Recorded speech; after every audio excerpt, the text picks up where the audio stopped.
जय हिंद साथियों, मैं मनोज सिंह स्वागत करता हूं आपके अपने YouTube channel marathon agriculture classes पर। साथियों, कृषि प्राविधिक सहायक एजीटीए के लिए चल रही हमारी महत्वपूर्ण सीरीज लक्ष्य भेद सीरीज का आज भाग 2 आपके सामने प्रस्तुत है। दोस्तों, मुझे उम्मीद है कि इस सीरीज का पहला भाग आपको काफ़ी पसंद आया होगा। आइए देखते हैं आज के भाग का पहला प्रश्न। दोस्तों, आज के भाग का पहला प्रश्न आपके सामने बहुत ही महत्वपूर्ण प्रश्न है। विश्व में गेहूं का सबसे ज़्यादा क्षेत्रफल रखने वाला देश है। Option A Bharat, option B चीन, option C America, option D रूस। विश्व में गेहूं का सबसे ज़्यादा क्षेत्रफल, इसी के साथ साथ सबसे ज़्यादा उत्पादन करने वाला देश कौन सा है? क्षेत्रफल और उत्पादन में ही पहले स्थान पर है आपका चीन। कौन सा दोस्तों? चीन। दूसरे स्थान पर कौन है? दूसरे स्थान पर है हमारा भारत। गेहूं के उत्पादन तथा क्षेत्रफल में दूसरे स्थान पर भारत है और पहले स्थान पर है चीन। आइए देखते हैं अन ऑप्शनों को। अमेरिका। दोस्तों, अमेरिका जो है मक्का के क्षेत्रफल तथा उत्पादन दोनों में ही पहले स्थान पर है, इसीलिए मक्का को अमेरिका की रीढ़ की हड्डी कहा जाता है, बैकबोन ऑफ अमेरिका। बहुत ही महत्वपूर्ण है, कई बार भिन्न भिन्न एग्जाम में पूछा जा चुका है, बैकबोन ऑफ अमेरिका। दोस्तों, देखते हैं अगला ऑप्शन, रूस। रूस जो है यह सूरजमुखी के उत्पादन में पहला स्थान रखता है। किसके दोस्तों? सूरजमुखी के उत्पादन में पहला स्थान पर कौन है? रूस है। हमारा प्रश्न था विश्व में गेहूं का सबसे ज़्यादा क्षेत्रफल, इसी के साथ साथ उत्पादन रखने वाला देश कौन सा है? उसका सही आंसर है बी चीन। आइए देखते हैं अगला प्रश्न। अगला प्रश्न दोस्तों आपके सामने, हरित क्रांति किन फसलों में सबसे ज़्यादा सफल रही? ऑप्शन ए गेहूं तथा मक्का, ऑप्शन बी गेहूं तथा जौ, ऑप्शन सी गेहूं तथा चावल, ऑप्शन डी गेहूं तथा ज्वार। दोस्तों, हरित क्रांति सबसे ज़्यादा गेहूं तथा चावल में सफल रही। किसमें दोस्तों? गेहूं तथा चावल में सबसे ज़्यादा सफल रही। कभी कभी दोस्तों आपसे प्रश्न पूछा जाता है कि हरित क्रांति की शुरुआत कब हुई? तो दोस्तों, हरित क्रांति की शुरुआत होती है 1966-67 में। कब दोस्तों? 1966-67 में हरित क्रांति की शुरुआत होती है। इसी के साथ साथ आपसे एक प्रश्न और पूछा जाता है कि किस पंचवर्षीय योजना में हरित क्रांति की शुरुआत हुई थी? दोस्तों, बहुत ही महत्वपूर्ण है, कौन सी पंचवर्षीय योजना थी वो? दोस्तों, वो थी आपकी तीसरी पंचवर्षीय योजना या थर्ड 5 ईयर प्लान में हरित क्रांति की शुरुआत होती है। दोस्तों, इसी के साथ साथ आपसे प्रश्न पूछा जाता है कि विश्व में हरित क्रांति के जनक कौन है? तो विश्व में हरित क्रांति के जनक हैं डॉक्टर एनी बोरलॉग जी। कौन है दोस्तों? Any Borlaug. इसी के साथ साथ आपसे एक प्रश्न और पूछा जाता है कि भारत में हरित क्रांति के जनक कौन है? दोस्तों, भारत में हरित क्रांति के जनक हैं डॉक्टर एम.एस. स्वामीनाथन जी। बहुत ही महत्वपूर्ण, एम.एस. स्वामीनाथन जी। स्वामीनाथन। दोस्तों, हमारा प्रश्न था हरित क्रांति किन फसलों में सबसे ज़्यादा सफल रही? उसका सही आंसर है सी गेहूं तथा चावल दोनों में। आशा है प्रश्न आपको समझ में आया होगा। चलते हैं अगले प्रश्न की ओर। अगला प्रश्न आपके सामने, प्रश्न नंबर 3, तिलहनी फसलों में तेल की मात्रा को बढ़ाने वाला पोषक तत्व है। Option A sulphur, option B phosphorus, option C nitrogen, option D molybdenum. तिलहनी फसलों में तेल की मात्रा को हम सल्फर के द्वारा बढ़ा सकते हैं। किसके द्वारा दोस्तों? सल्फर तत्व के द्वारा हम बढ़ा सकते हैं। सल्फर की आपूर्ति किस उर्वरक के द्वारा हम करेंगे दोस्तों? इसकी आपूर्ति हम जिप्सम के द्वारा कर सकते हैं। किसके द्वारा दोस्तों? जिप्सम के द्वारा कर सकते हैं। इसकी कभी कभी मात्रा पूछ लेता है, कितनी मात्रा आपको डालनी है? तो अंतिम जुताई के समय आपको 250 किलोग्राम प्रति हेक्टेयर की दर से जिप्सम का प्रयोग करना है। जिप्सम में सल्फर कितना पाया जाता है? जिप्सम में सल्फर पाया जाता है आपका 18.6%। इसी के साथ साथ कैल्शियम भी पाई जाती है। कैल्शियम कितनी पाई जाती है? 29.2%। कितना दोस्तों? 29.2%।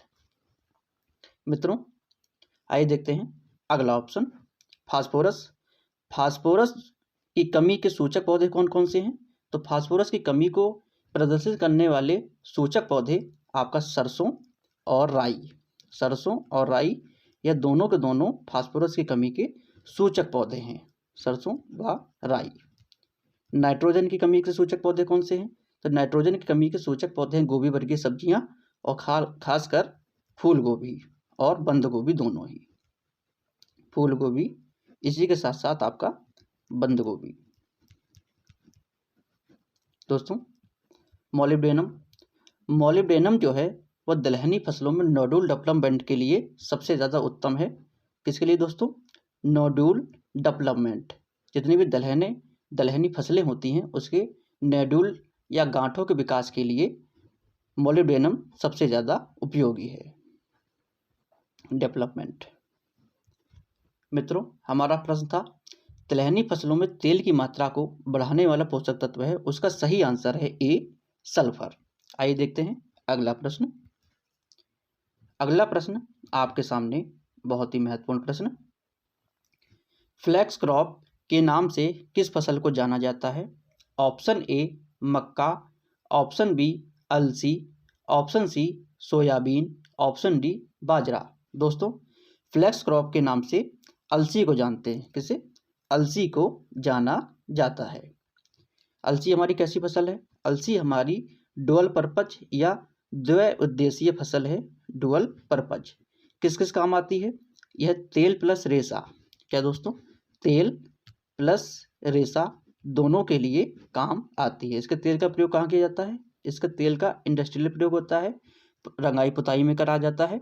और रेशे का हम कपड़े बनाने में कर लेते हैं। और कभी कभी इसके रेशे का नाम पूछ लिया जाता है। इसके रेशे को क्या कहते हैं? इसके रेशे को हम कहते हैं लिलेन। कभी कभी आपसे एक प्रश्न और पूछा जाता है कि इसके रेशे की हम रेटिंग क्या होता है? तने से रेशे को अलग करना रेटिंग कहलाता है। और यह कितने डिग्री सेल्सियस पर करते हैं? यह दोस्तों 40 डिग्री सेल्सियस पर किया जाता है। क्या? रेटिंग। बहुत ही महत्वपूर्ण। दोस्तों आइए देखते हैं अगला ऑप्शन, मक्का। मक्का को हम अनाजों की रानी कहते हैं, क्वीन ऑफ सीरियल। अनाजों की रानी, queen of cereal. King of cereal कौन है? अनाजों का राजा कौन है? वो है आपका गेहूं। सोयाबीन। सोयाबीन को हम क्या क्या कहते हैं? सोयाबीन को हम वंडर क्रॉप के नाम से जानते हैं। इसी के साथ साथ इसको हम पीला सोना के नाम से जानते हैं। क्या दोस्तों? पीला सोना। इसी के साथ साथ हम इसको हड्डी रहित मांस के नाम से भी जानते हैं, अमेरिका की रीढ़ की हड्डी के नाम से भी जानते हैं, बहुत नाम है। बाजरा। दोस्तों बाजरा को गरीब मनुष्यों का भोजन कहा जाता है। किसे? बाजरा को क्या कहते हैं? गरीब मनुष्यों का भोजन। बहुत ही महत्वपूर्ण, गरीब मनुष्यों का भोजन बहुत ही महत्वपूर्ण है। इसी के साथ साथ कभी कभी आपसे पूछ लिया जाता है कि बाजरा में कितना फैट पाया जाता है। तो दोस्तों सभी सीरियल, जितनी भी सीरियल क्रॉप हैं, अनाज वाली फसलें हैं, उनमें सबसे ज़्यादा फैट बाजरा में पाया जाता है। कितना? 5%। 5% फैट की मात्रा, जो कि सभी सीरियल क्रॉप में सबसे ज़्यादा है। दोस्तों हमारा प्रश्न था फ्लैक्स क्रॉप के नाम से किस फसल को जानते हैं? उसका सही आंसर है बी, अलसी को। आशा है प्रश्न आपको समझ में आया होगा। चलते हैं अगले प्रश्न की ओर। अगला प्रश्न दोस्तों आपके सामने बहुत ही महत्वपूर्ण प्रश्न। राजकिरण किस फसल की बहुचर्चित किस्म है? ऑप्शन ए गेहूं, ऑप्शन बी जई, ऑप्शन सी जौ, ऑप्शन डी धान। दोस्तों राजकिरण जो है यह जौ की बहुचर्चित किस्म है। किसकी है दोस्तों? जौ की चर्चित किस्म है। कभी कभी आपसे राजकिरण का दूसरा नाम भी पूछ लेता है। तो राजकिरण का दूसरा नाम है RD। क्या है दोस्तों? RD 387, 387 के नाम से भी राजकिरण को जाना जाता है। दोस्तों जो राजकिरण वैरायटी है जौ की, यह मौल्या रोग प्रतिरोधी है। किसके दोस्तों? मौल्या रोग प्रतिरोधी है, मौल्या डिजीज। बहुत ही महत्वपूर्ण है ये। मोलिया डिजीज प्रतिरोधी किस्म आपकी, आपसे डायरेक्ट प्रश्न पूछ लिया जाता है, वो कौन सी रहेगी आपकी? राजकिरण। मोलिया रोग किसके कारण होता है? यह एक सूत्रकृमि है, उसके द्वारा होता है। सूत्रकृमि का कभी कभी आपसे नाम भी पूछ लेता है, तो सूत्रकृमि का नाम है हेट्रोडेरा अवेनी। क्या है दोस्तों? हेट्रोडेरा अवेनी। बहुत ही महत्वपूर्ण, कई बार बहुत से एग्जामों में पूछा जा चुका है हेट्रोडेरा अवेनी। हेट्रोडेरा अवेनी सूत्रकृमि या मोलिया डिजीज, यह जौ के साथ साथ और किसमें लगती है? गेहूं का भी रोग है, गेहूं में भी लग जाता है। हमारा प्रश्न था कि राजकिरण किस फसल की बहुचर्चित किस्म है? उसका सही आंसर है सी, जौ की। आइए चलते हैं अगले प्रश्न की ओर। दोस्तों, प्रश्न नंबर 6 आपके सामने प्रस्तुत है। एग्रो सिल्वी पास्चर के अंतर्गत आता है। ऑप्शन ए पेड़ प्लस चारागाह प्लस पशु, ऑप्शन बी ईंधन के पेड़ प्लस पशु, ऑप्शन सी फल वृक्ष प्लस फसलें, ऑप्शन डी फसल प्लस फल वृक्ष प्लस चारागाह प्लस पशु। दोस्तों, एग्रो का जो है, एग्रो का मतलब होता है फसल से, सिल्वी का मतलब होता है फल वृक्ष से, और पास्चुरल का अर्थ होता है चारागाह और उसी के साथ साथ पशुओं से। अतः दोस्तों, हमारा सही आंसर क्या हो जाएगा? इस प्रकार हमारा सही आंसर हो जाएगा फसल प्लस फल वृक्ष प्लस चारागाह प्लस पशु। बहुत ही महत्वपूर्ण। दोस्तों, इसी प्रकार कभी कभी आपसे फल वृक्ष प्लस फसलों के लिए पूछ लिया जाता है, तो फल वृक्ष और फसलों के लिए जो हमारा हो जाएगा वो हो जाएगा एग्रो सिल्वीकल्चर। क्या दोस्तों? Agro silviculture. बहुत ही महत्वपूर्ण, कई बार यह भी पूछा जा चुका है। एग्रो सिल्वीकल्चर, फल वृक्ष प्लस फसलें इसके अंतर्गत आ जाएंगी। दोस्तों, हमारा प्रश्न था एग्रो सिल्वी पास्चुरल के अंतर्गत आता है, उसका सही आंसर हो जाएगा फसल प्लस फल वृक्ष प्लस चारागाह प्लस पशु सभी। इस प्रकार हमारा सही आंसर क्या है? Option D. आइए चलते हैं अगले प्रश्न की ओर। दोस्तों, अगर आपने अभी तक हमारा चैनल सब्सक्राइब नहीं किया है या आप हमारे चैनल पर पहली बार विजिट कर रहे हैं, तो आपसे रिक्वेस्ट है, अगर आपको मैटर अच्छा लग रहा है तो आप हमारे चैनल को सब्सक्राइब कर लें। ज़्यादा से ज़्यादा हमारी वीडियो को अन्य ग्रुप में शेयर करें ताकि अन्य छात्र भी हमसे जुड़ सकें। हमारी वीडियो को ज़्यादा से ज़्यादा लाइक करिए, कमेंट करिए। कोई सुझाव आपको देना है उसके विषय में भी आप आमंत्रित हैं। इसी के साथ साथ अगर आपको अभी तक हमारी वीडियो का नोटिफिकेशन प्राप्त नहीं हो रहा है सब्सक्रिप्शन के बाद भी, तो बेल आइकन को आप प्रेस करना ना भूलें। दोस्तों, आइए देखते हैं अगला प्रश्न। अगला प्रश्न आपके सामने बहुत ही महत्वपूर्ण प्रश्न, प्रश्न नंबर 7। अर्केल किस फसल की उन्नत किस्म है? ऑप्शन ए चना, ऑप्शन बी मटर, ऑप्शन सी लोबिया, ऑप्शन डी अरहर। दोस्तों, अर्केल यह मटर की बहुचर्चित किस्म है। किसकी दोस्तों? मटर की बहुचर्चित किस्म है। इसी के साथ साथ आपकी साल्विया, इसको फली सहित हम खा सकते हैं, मीठी किस्म होती है साल्विया, यह भी बहुत महत्वपूर्ण है। और इसी के साथ साथ आपकी रचना, ये दाल के लिए है, और अपर्णा पत्ती रहित होती है, और दाल के लिए यह सबसे ज़्यादा महत्वपूर्ण है, अपर्णा। दोस्तों, देखते हैं अगले ऑप्शन को, चना। चना की अवरोधी किस्म, बहुत ही महत्वपूर्ण। इसी के साथ साथ आपकी दाहोद येलो, जो कई बार पूछी जा चुकी है। क्या दोस्तों? दाहोद येलो, बहुत बार भिन्न भिन्न एग्जाम में इस किस्म को पूछा जा चुका है। इसी के साथ साथ आपकी एक और है गौरव, यह भी बहुचर्चित किस्म है चना की। लोबिया, लोबिया की आपकी पूसा दो फसली, बहुत बार पूछी जा चुकी है। क्या? पूसा दो फसली, कई बार भिन्न भिन्न एग्जाम में यह पूछी गई है।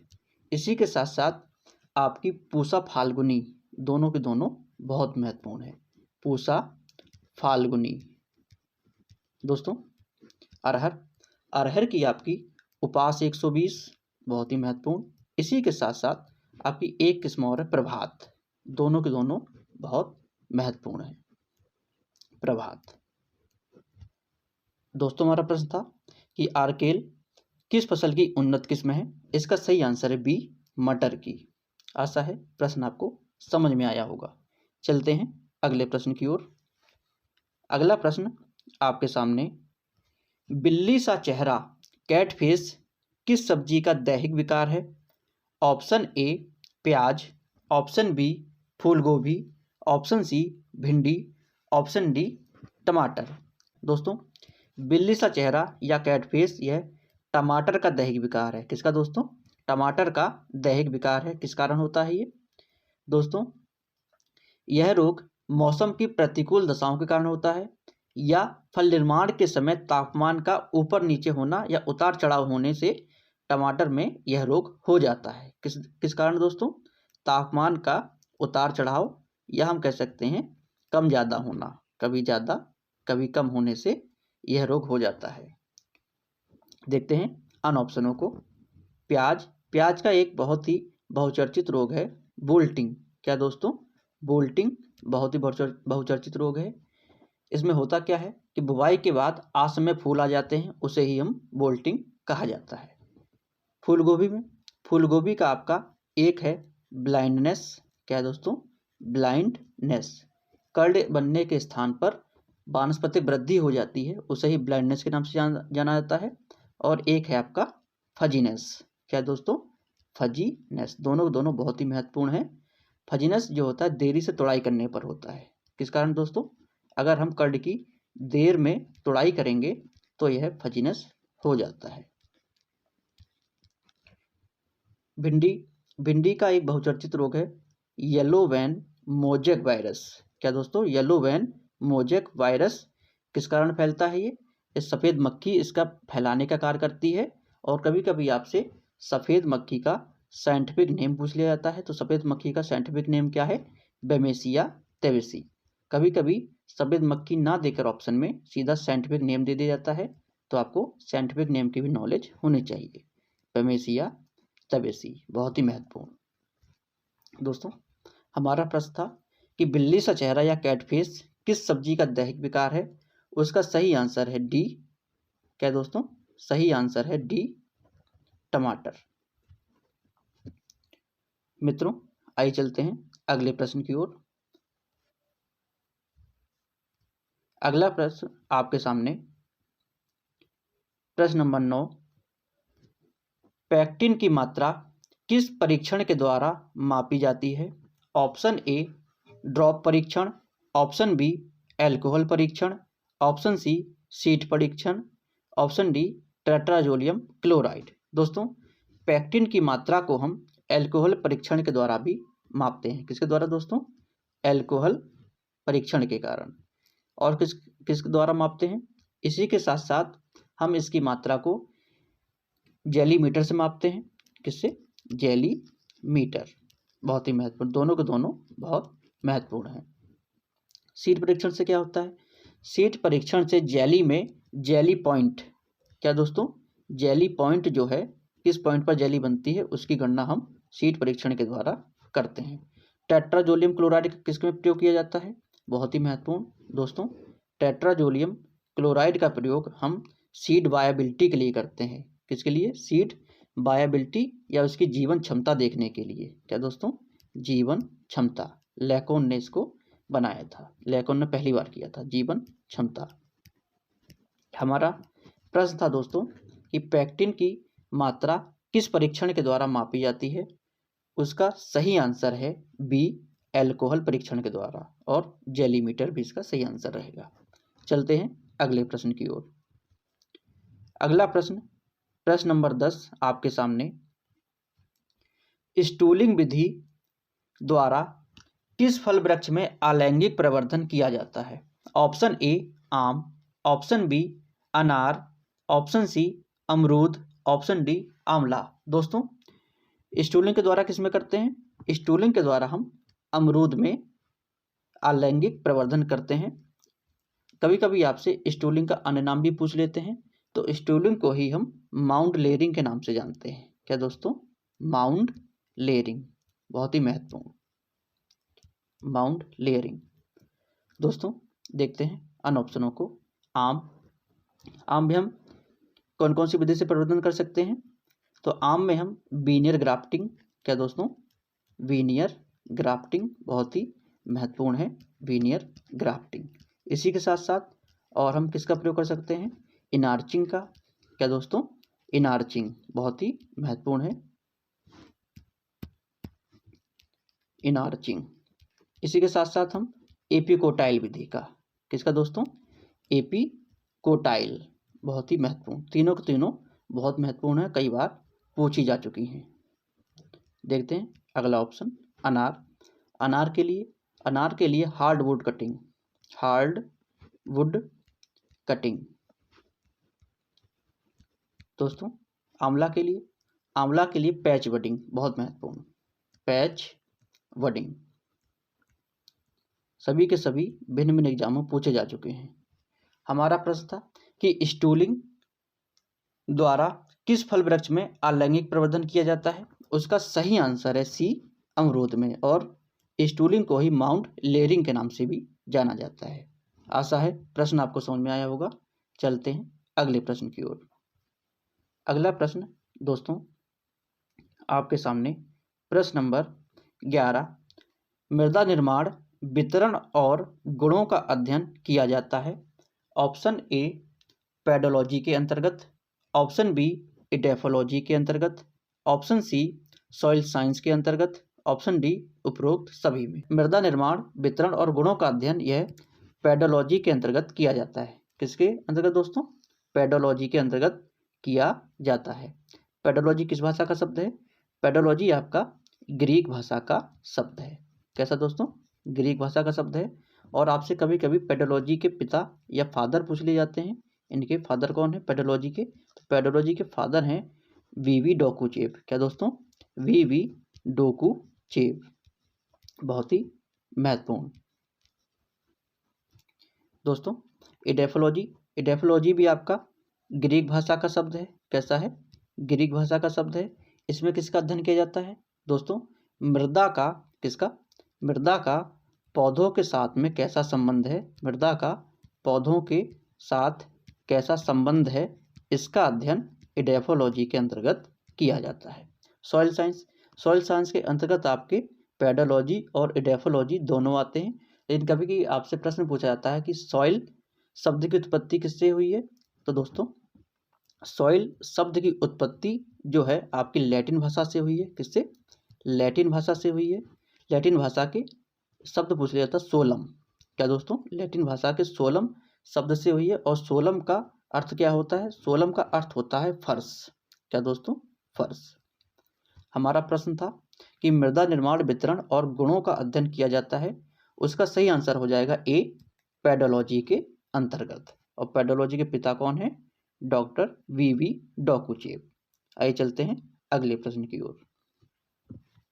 अगला प्रश्न आपके सामने बहुत ही महत्वपूर्ण, प्रश्न नंबर 12, निकेल पोषक तत्व को आवश्यक पोषक तत्व की श्रेणी में कब शामिल किया गया। ऑप्शन ए 1987 में, ऑप्शन बी 2010 में, ऑप्शन सी 2012 में, ऑप्शन डी 2013 में। दोस्तों निकेल पोषक तत्व को आवश्यक पोषक तत्व की श्रेणी में 2010 में रखा जाता है। कब दोस्तों, 2010 में अपनाया जाता है। इसकी खोज कब हुई थी, तो दोस्तों 1987 में इसकी खोज हो गई थी। कौन से डॉक्टर थे, दो डॉक्टर थे। कौन कौन से, ब्राउन और इन्हीं के एक साथी थे बिल्ब, ब्राउन व बिल्ब, दोनों ने ही 1987 में निकेल पोषक तत्व की खोज कर ली थी। और 2010 में यह आवश्यक पोषक तत्व की श्रेणी में रखा गया। दोस्तों निकेल हमारा कौन सा पोषक तत्व है, कौन से नंबर का है, ये सवाल भी पूछा जाता है। तो ये 17वां आवश्यक पोषक तत्व है। कैसा दोस्तों, 17वां आवश्यक पोषक तत्व है। और किस श्रेणी में आता है, यह सूक्ष्म पोषक तत्व की श्रेणी में आता है। कैसा दोस्तों, सूक्ष्म पोषक तत्व की श्रेणी में आता है, बहुत ही महत्वपूर्ण। हमारा प्रश्न था कि निकेल पोषक तत्व को आवश्यक पोषक तत्व की श्रेणी में कब शामिल किया गया। उसका सही आंसर है बी, 2010 में। चलते हैं अगले प्रश्न की ओर। अगला प्रश्न आपके सामने प्रश्न नंबर 13, चूना पत्थर किस प्रकार की चट्टान का उदाहरण है? ऑप्शन ए आग्नेय चट्टान, ऑप्शन बी रूपांतरित चट्टान, ऑप्शन सी अवसादी चट्टान, ऑप्शन डी उपरोक्त सभी। दोस्तों, चूना पत्थर जो है यह अवसादी चट्टान का उदाहरण है। अवसादी को ही इंग्लिश में क्या कहा जाता है? Sedimentary rocks. इसके अन्य उदाहरण भी हैं कुछ। अन्य उदाहरण कौन कौन से हैं? चूना पत्थर के साथ साथ आपका डोलोमाइट, क्या दोस्तों? डोलोमाइट और सैंडस्टोन। इसी के साथ साथ आपका सैंडस्टोन, चूना पत्थर, डोलोमाइट और सैंडस्टोन यह अवसादी या सेडिमेंटरी रॉक्स के अंतर्गत आते हैं। आग्नेय चट्टान, आग्नेय चट्टान को ही क्या कहा जाता है? इग्निस रॉक कहा जाता है। और इसके कौन कौन से हैं? इसके बहुत ही महत्वपूर्ण ग्रेनाइट, क्या दोस्तों? ग्रेनाइट और बेसाल्ट, दोनों के दोनों बहुत महत्वपूर्ण। रूपांतरित चट्टान का देख लेते हैं। रूपांतरित चट्टान में आपका आता है नीज और मार्बल। कौन दोस्तों? नीज और मार्बल, दोनों के दोनों बहुत महत्वपूर्ण। नीज और मार्बल। हमारा प्रश्न था दोस्तों कि चूना पत्थर किस प्रकार की चट्टान का उदाहरण है? उसका सही आंसर है सी अवसादी चट्टान, और इंग्लिश में अवसादी को कहा जाता है सेडिमेंटरी रॉक्स। आइए चलते हैं अगले प्रश्न की ओर। अगला प्रश्न दोस्तों आपके सामने प्रश्न नंबर 14, 50 किलो बीज को कितने राइजोबियम कल्चर से उपचारित करेंगे? Option A 200 gram, option B 250 gram, option C 500 gram, option D 1000 gram. दोस्तों 10 किलो बीज के लिए कितने दोस्तों? 10 केजी बीज के लिए कितना राइजोबियम कल्चर चाहिए? तो 10 केजी बीज के लिए आपको 200 ग्राम का एक पैकेट होता है राइजोबियम का, उसकी आवश्यकता पड़ती है। पूछा जा रहा है 50 केजी के लिए। किसके दोस्तों?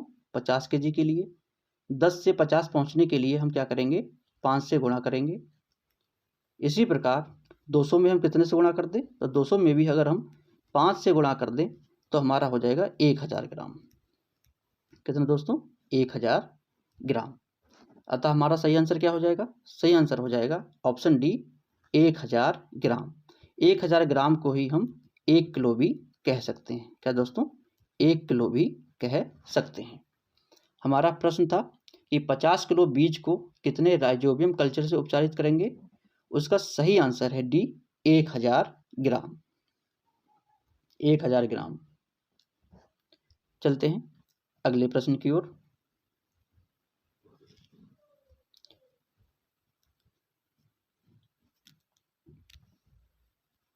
अगला प्रश्न आपके सामने प्रश्न नंबर 15, गर्डल बीटल किस फसल का हानिकारक कीट है?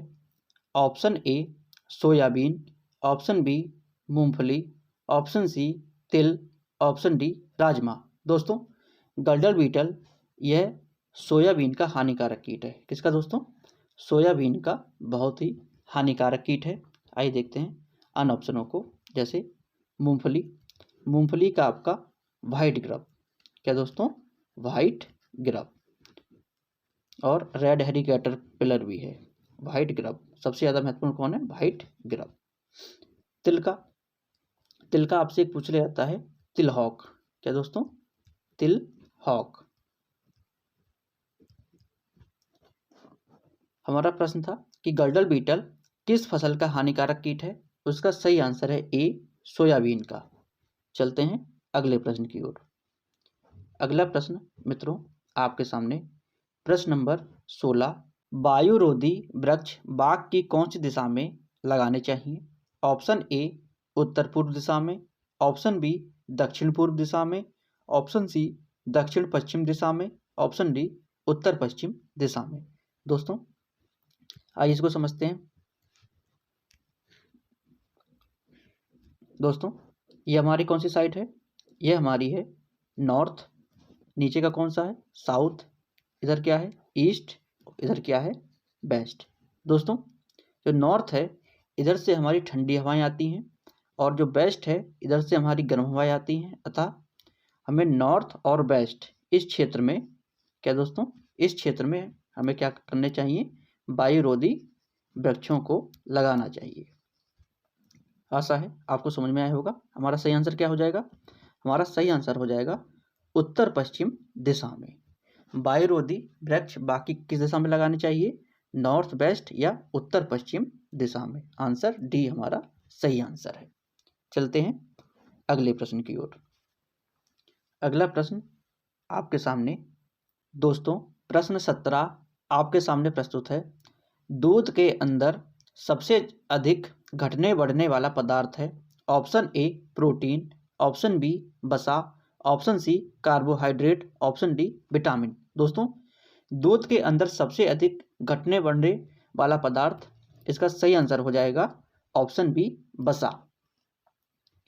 कभी कभी आपसे प्रश्न पूछा जाता है कि 1 ग्राम वसा से कितने कैलोरी आपको ऊर्जा प्राप्त होती है। तो दोस्तों, 1 ग्राम वसा से आपको 9.3 कितनी दोस्तों, 9.3 किलो कैलोरी ऊर्जा प्राप्त होती है। बहुत ही महत्वपूर्ण, कई बार एग्जामों में पूछा जा चुका है।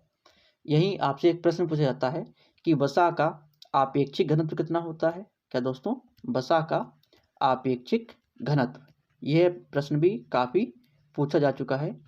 इसका होता है 0.93। कितना दोस्तों, 0.93 या 0.93 हम कह सकते हैं।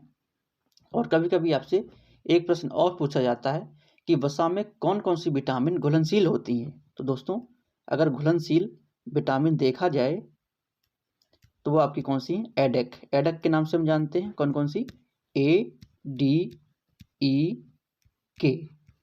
अगर इसको हम पीछे से पढ़ें तो हो जाएगा KEDA, मतलब कीड़ा, कीड़ा के नाम से हम जानते हैं, या एडेक। दोस्तों, हमारा प्रश्न था कि दूध के अंदर सबसे अधिक घटने बढ़ने वाला पदार्थ है, उसका सही आंसर है बी वसा। आइए चलते हैं अगले प्रश्न की ओर। अगला प्रश्न आपके सामने बहुत ही महत्वपूर्ण प्रश्न, प्रश्न नंबर 18। राष्ट्रीय दुग्ध उत्पादन विकास बोर्ड कहाँ स्थित है। ऑप्शन ए करनाल हरियाणा में, ऑप्शन बी बीकानेर राजस्थान में, ऑप्शन सी आनंद गुजरात में, ऑप्शन डी लुधियाना पंजाब में। मित्रों, राष्ट्रीय दुग्ध उत्पादन विकास बोर्ड, इसका शॉर्ट फॉर्म क्या है, इसका शॉर्ट फॉर्म है NDDB, national dairy development board. इसकी स्थापना कब होती है, 1965 में। कब दोस्तों, 1965 में। कहाँ होती है, आनंद गुजरात में। कहाँ दोस्तों, आनंद गुजरात में। कभी कभी आपसे प्रश्न पूछा जाता है कि नेशनल डेयरी डेवलपमेंट बोर्ड, इसकी स्थापना किस पंचवर्षीय योजना में हुई। कौन सा दोस्तों, किस पंचवर्षीय योजना में इसकी शुरुआत होती है। तो दोस्तों, हरित क्रांति और नेशनल डेयरी डेवलपमेंट बोर्ड, ये दोनों ही तीसरी पंचवर्षीय योजना में इनकी स्थापना होती है, तीसरी। मित्रों, आइए देखते हैं अन ऑप्शनों को। करनाल हरियाणा, करनाल हरियाणा में क्या है, करनाल हरियाणा में आपका national bureau of animal genetic resource NBAGR, कहाँ पर है ये, करनाल हरियाणा में है। बीकानेर राजस्थान में क्या है, central sheep and wool research institute. क्या दोस्तों, central sheep and wool research institute कहाँ पर है, बीकानेर राजस्थान में है। लुधियाना पंजाब में क्या है, लुधियाना पंजाब में आपका central institute of post harvest and engineering and technology. क्या दोस्तों, central institute of post harvest engineering and technology CIPHET कहाँ पर है, लुधियाना पंजाब में है। मित्रों, नेशनल डेयरी डेवलपमेंट बोर्ड के पहले आपसे कभी कभी अध्यक्ष पूछ लेता है, इसके पहले अध्यक्ष कौन थे। तो इसके पहले अध्यक्ष थे डॉक्टर वर्गीज कुरियन जी। कौन दोस्तों, डॉक्टर वर्गीज कुरियन, बहुत ही महत्वपूर्ण, वर्गीज कुरियन जी। हमारा प्रश्न था कि राष्ट्रीय दुग्ध उत्पादन विकास बोर्ड कहाँ स्थित है, उसका सही आंसर है सी आनंद गुजरात में। चलते हैं अगले प्रश्न की ओर। अगला प्रश्न आपके सामने दोस्तों, प्रश्न 19 आपके सामने प्रस्तुत है। सुअर के युवा नर को कहते हैं। Option A ram, option B kid, option C boarling, option D cockerel. दोस्तों, सुअर के युवा नर को कहा जाता है बोरलिंग। क्या दोस्तों? बोरलिंग के नाम से सुअर के युवा नर को जाना जाता है। आइए देखते हैं ऑन ऑप्शनों को। रैम, रैम क्या है? यह भेड़ का युवा नर है। किसका दोस्तों? भेड़ का युवा नर है। किड, यह बकरी का युवा नर है। किसका दोस्तों? बकरी का युवा नर है। कॉकरेल, यह मुर्गी का युवा नर है। किसका दोस्तों? मुर्गी का युवा नर। कभी कभी आपसे कॉकरेल की उम्र पूछ ली जाती है कि कितनी उम्र तक के मुर्गे को कॉकरेल कहा जाएगा, तो कहा जाएगा 1 वर्ष तक के। बहुत ही महत्वपूर्ण। हमारा प्रश्न था कि सुअर के युवा नर को कहते हैं, उसका सही आंसर है सी बोरलिंग। चलते हैं अगले प्रश्न की ओर। अगला प्रश्न दोस्तों इस श्रृंखला का आखिरी प्रश्न। दोस्तों, प्रश्न नंबर 20 आपके सामने प्रस्तुत है। 2 कुबड़ वाला ऊंट है। Option A Arabian, option B Bactrian, option C American, option D उपरोक्त सभी। दोस्तों, 2 कुबड़ वाला ऊंट आपका कौन सा है? उसका सही आंसर है बी विक्टेरियन। विक्टेरियन ऊंट को ही 2 कुबड़ वाला ऊंट बोला जाता है। और ये भारत में कहाँ पाया जाता है? भारत में यह लद्दाख क्षेत्र में पाया जाता है। कहाँ दोस्तों? लद्दाख क्षेत्र में पाया जाता है। कभी कभी आपसे इसकी क्रोमोजोम नंबर पूछ लेता है। इसके क्रोमोजोम नंबर कितने हैं? 2n बराबर 70। क्या दोस्तों? 2n बराबर 70। और इसका साइंटिफिक नेम क्या हो जाएगा? इसका साइंटिफिक नेम हो जाएगा कैमेलस बैक्टीरियनस। क्या दोस्तों? कैमेलस बैक्टीरियनस। बहुत ही महत्वपूर्ण। मित्रों, अरेबियन कौन सा होता है? यह 1 कुबड़ वाला ऊंट है। कैसे दोस्तों? 1 कुबड़ वाले ऊंट को क्या कहते हैं? अरेबियन। इसकी गुणसूत्र संख्या कितनी है? इसकी गुणसूत्र या क्रोमोजोम नंबर इसके हैं आपके 74। कितना दोस्तों? 74। 2n बराबर 74। हमारा प्रश्न था कि 2 कुबड़ वाला ऊंट है, उसका सही आंसर है बी विक्टेरियन। और ये भारत के लद्दाख क्षेत्र में पाया जाता है। मित्रों, आशा है आपको हमारे प्रश्न समझ में आए होंगे और बहुत ही जानदार सीरीज आपके एजीटी के लिए चल रही है। अतः आपसे अनुरोध है कि आपने अभी तक अगर हमारा चैनल सब्सक्राइब नहीं किया है या आप हमारे चैनल पर नए हैं तो कृपया हमारे चैनल को सब्सक्राइब कर लीजिए। ज़्यादा से ज़्यादा इसे अन्य ग्रुप में भी आप शेयर करिए। ये काम आप ही का है ताकि अन्य छात्र हमसे जुड़ सकें। मित्रों, ज़्यादा से ज़्यादा आप कमेंट करिए। अगर कोई कमियां आपको लग रही हैं तो आप हमें कमेंट के माध्यम से बताइए। हमारी वीडियो अगर आपको पसंद आ रही है तो आपसे रिक्वेस्ट है उसे ज़्यादा से ज़्यादा लाइक करिए। मित्रों, अब आपसे मुलाकात होगी हमारे इस सीरीज़ के अगले भाग में। तब तक के लिए जय जवान जय किसान।